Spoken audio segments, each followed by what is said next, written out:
Hello there, friends. My name is Miss Pam. I'm from the Vine Church in Smithsburg, Maryland, and we are reading Noah Built the Ark, Genesis chapters 6 and 7. Many years passed. After so much time, most of the people living on the earth chose not to care about God anymore.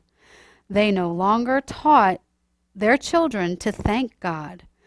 Over and over again, they chose to hurt and lie and do wrong.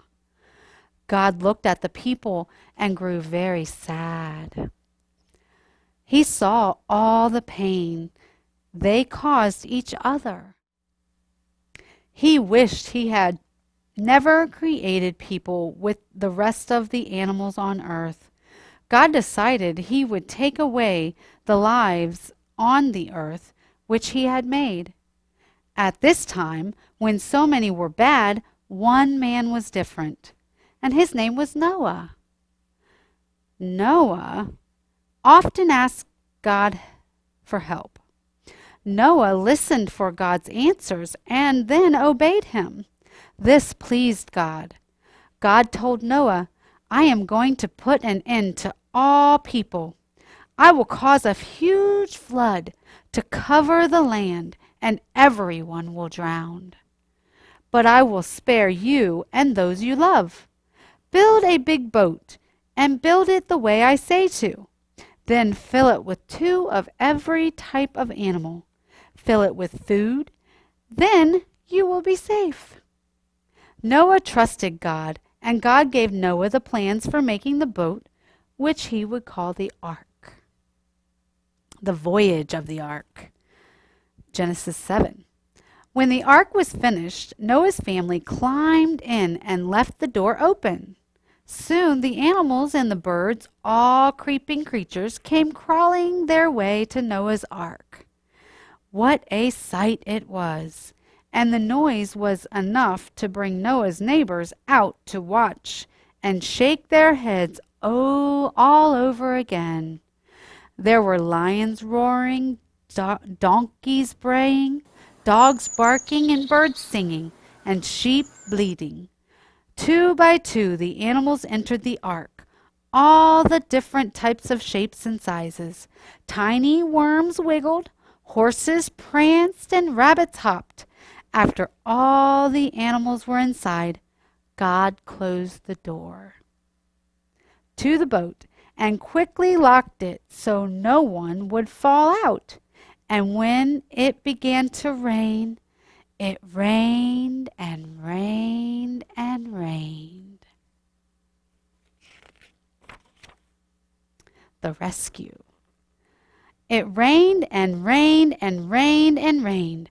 The water poured out of the skies. For 40 days and 40 nights rain fell. Noah's ark rose higher and higher. The water lifted it right up over the mountains. As the land flooded, all the living things on earth drowned. All the people and animals and birds died. There were no dry places on which to live. The water was everywhere. The days dragged into weeks. Noah and his family stayed inside, and the sun could not shine since the dark rain clouds blocked its light. God did not forget his promise to Noah. When the 40 days were over, God sent wind over the earth. The end of the storm, Genesis 8 through 9. Noah woke up to darkness. What was different? Then he knew. Noah could hear the waves slapping the sides of the great boat. Always before, the sound of rain had kept him from hearing the waves. The rain had finally stopped. Noah ran through the boat, waking everyone up. "It's over! The flood is over! Oh, let's thank God for ending the storm." But it took several more months for the land to dry enough to let the animals out. They tossed their heads and made even more noise leaving than they were when they had gotten on, shrieking and snorting, mooing and meowing. 2 by 2 they charged down the gangplank and made their way across the land. Noah and his family thanked God for taking care of them.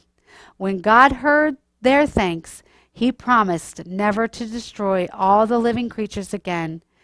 Then God looked up for every color he could find and built the first rainbow.